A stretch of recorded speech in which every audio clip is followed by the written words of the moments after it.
You've probably heard of the Amish, that community famous for its isolated lifestyle without electricity, cars, or any modern technology. But what about the Hutterites? Have you ever heard of them?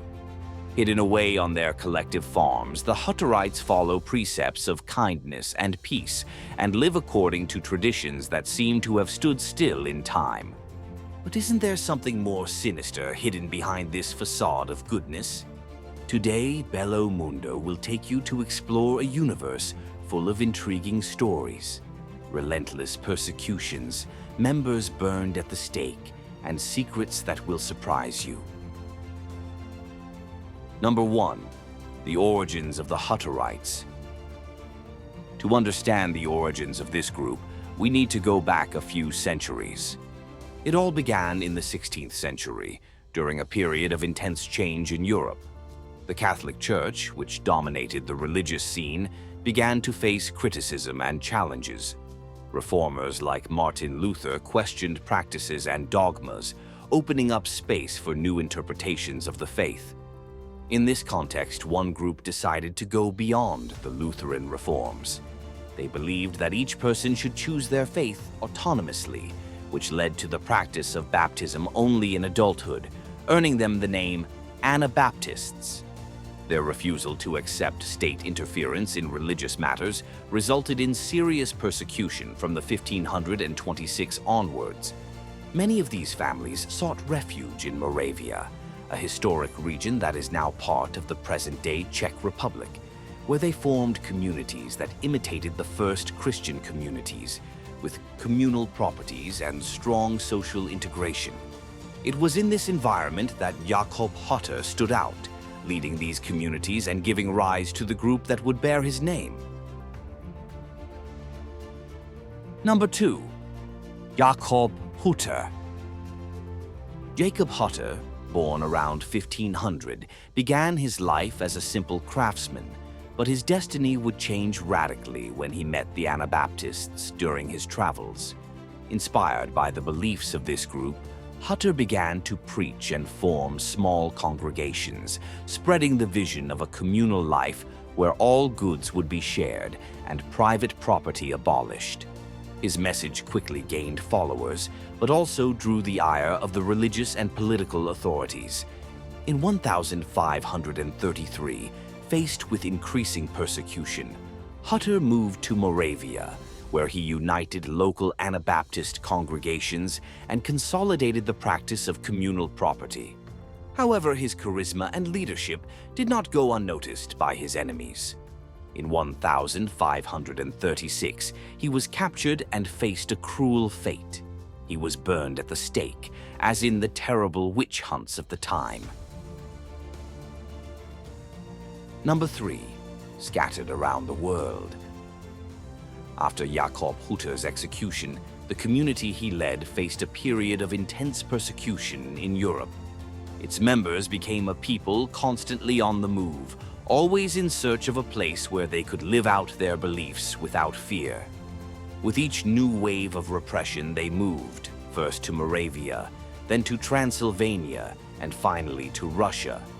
In each place, they tried to rebuild their communities, always maintaining the principles of communal living and pacifism that they had learned. In the 1870s, the compulsory conscription law enacted by the Russian Tsar forced them to look for new horizons. This is how several waves of Hutterites emigrated to America, settling in parts of the United States and also in Canada, where they were finally able to build their colonies without the constant fear of expulsion or violence. Number 4. Beliefs. The beliefs of the Hutterites are the foundation of everything. Faith is at the center of their lives, with daily services and frequent prayers. They see the outside world as corrupt and sinful, dedicating themselves to spiritual purity and keeping their distance from outside influences. This group is the most radical among the Anabaptists. Although they have ties to the Mennonites and Amish, who also practice adult baptism, the Hutterites strictly follow the New Testament, especially the book of Acts of the Apostles, which preaches the idea that believers should have all things in common. And speaking of things in common, that dream of home ownership or a corner to call your own. Forget it if you're a Hutterite. We'll explain more about this in a moment, and believe us, what happens in these communities may surprise you. Oh, and if you don't know the Amish or the Mennonites, we have videos dedicated to each of these groups here on the channel. Be sure to check them out. And a spoiler, you'll be shocked by some of these communities' dark stories. But back to the beliefs of the Huterites. Among them, there is no private property. Everything belongs to the community, which can be quite shocking for outsiders. For the Hutterites, collective life is the true way to get closer to God, away from the problems of the outside world. Another fundamental principle of the group is pacifism. They reject violence, any form of ecclesiastical hierarchy and luxury, living simply with rigorous kindness and pacifism. A striking example of this commitment is the story of Dirk Willems, an Anabaptist martyr who, after escaping from prison, returned to save his persecutor who had fallen through the ice. Willems was recaptured, tortured, and killed for his beliefs, but his actions remain a powerful illustration of the values that guide Hutterites to this day. Number 5. Persecution in the United States. Unfortunately, peace has never been a constant in the life of this community, not even in the New World. During the 2 world wars, members of this community faced intense persecution in the United States. Staunch pacifists, the Hutterites refused to bear arms or serve in the army, which quickly made them targets of violence and discrimination. During the First World War, the situation became untenable. Mistakenly seen as Germans, they became the target of exacerbated patriotism and faced severe discrimination. Many decided to register but refused uniform and military service, resulting in beatings and even deaths. Faced with these difficulties, many sought refuge in Canada, where they were initially welcomed. The Canadian government, with an eye on their agricultural potential, guaranteed that they would not be forced into military service and that they would have freedom of religion. However, as their colonies expanded and maintained their resistance to social integration, the local population began to show hostility.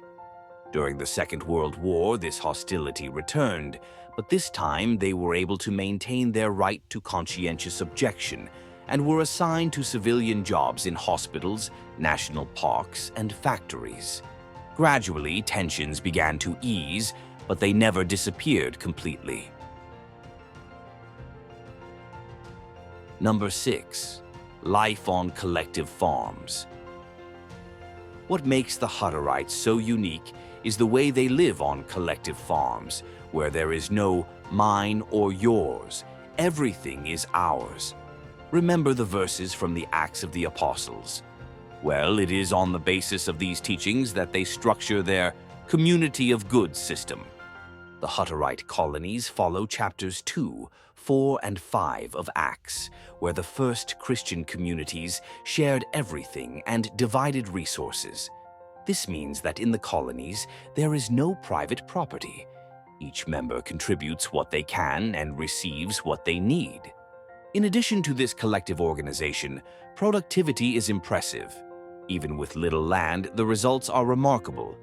In 1991, for example, they occupied 2% of Manitoba's agricultural land, but produced more than 25% of the laying hens, turkeys, and 35% of the pigs.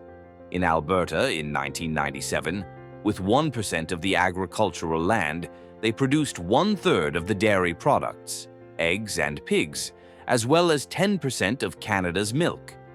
Another interesting point is how they organize themselves. A colony does not exceed 150 people, and what happens when it reaches that number? Simple. They split up to form a daughter colony. This maintains the population balance and ensures that their lifestyle continues. Number 7. Relationship with technology. While the world is advancing by leaps and bounds in the digital age, the Hutterites adopt a more cautious and balanced attitude towards technology. Unlike the Amish, who completely reject modern innovations and prefer to work the land with traditional tools, the Hutterites are a little more open to these changes, but always on the back foot. Computers, telephones, and even tractors and farm machinery are allowed there, but on one condition: that their use does not interfere with community values. For them, technology should serve the community, not the other way around. Agriculture is the heart of this community, as we will see later. And when it comes to maximizing the return on their work on the land, the Hutterites are very pragmatic. They pioneered the use of computers to manage cattle identification and feeding patterns, and wasted no time in installing wind turbines where economically viable. Technology is seen as a useful tool, but not an essential one. Its use is carefully considered, always with the intention of keeping the focus on community life and the religious principles that guide the group. Number 8. Education. Education is a fundamental pillar in the life of this community. From an early age, children learn both practical skills for life in the community and the religious doctrines that underpin their faith. The schools, which are small and run by members of the community, have a strong focus on religion and the preservation of culture. Children between the ages of 2.5 and 5 begin their education in kindergarten, where they learn to sing traditional songs, pray, and develop good manners. And detail, at this stage, children are considered obstinate, and severe punishments, including restraints, are used. From the age of 5, they are taught English and German. At 15, they are initiated into adult life, eating with the adults and being considered an integral part of the community. The school curriculum includes traditional subjects such as mathematics, science, and language arts. In less conservative settlements, older children can study at a distance or take computer courses. Interestingly, higher education is not encouraged, as it is seen as a potential path to temptation and a move away from community values. However, due to the increasing sophistication in agricultural and manufacturing activities, solid education has become a necessity, and some colonies are even sending members to university to become teachers in the communities. In addition to formal education, vocational training is essential. Young people are assigned to different jobs, such as working on the farm in the summer or with carpentry in the winter, learning trades that are important to the community. Number 9. Free time. Even with a life dedicated to work and faith, this community finds time for leisure. In the past, recreational activities were discouraged, but today many enjoy their free time in different ways, according to the mentality of each colony. Sports such as field hockey and soccer are practiced in several colonies, and free time is also an opportunity to strengthen community ties through visits and joint projects. The women dedicate themselves to handicrafts, preserving traditions and expressing their creativity. Music is also important, with young people singing at events and, in some colonies, even playing instruments. Number 10. Organization of the colonies.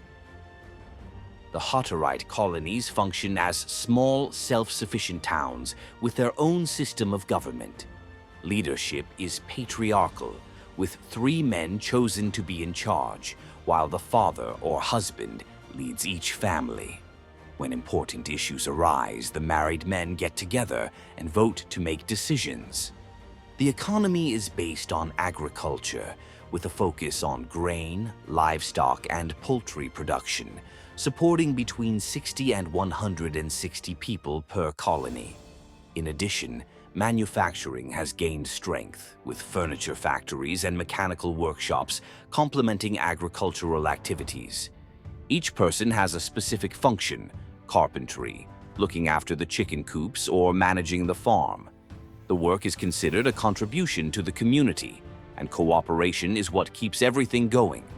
In regions where they own large areas of land, the Huterites have a strong presence in agricultural production, and it is common to find their products in local markets. The role of women, as expected in a patriarchal society, is more limited. They are responsible for tasks such as cooking, making clothes, and taking care of the community's health, which includes providing first aid, looking after children, and supervising hygiene. But do you know what else is well organized? Dating among the young people. Number 11. Dating. The preachers may even condemn dating as too carnal or romantic, but that doesn't stop the young Hutterites from finding a way to experience a little romance. The parents and leaders of the colony keep a close eye, ready to intervene if the couple is not to their liking, especially if they are first cousins. Despite the strict rules, there is room for a little improvisation. When young people from other colonies visit, there is an introduction ritual where a friend helps to break the ice. If the boy is interested, he asks his friend to call the girl.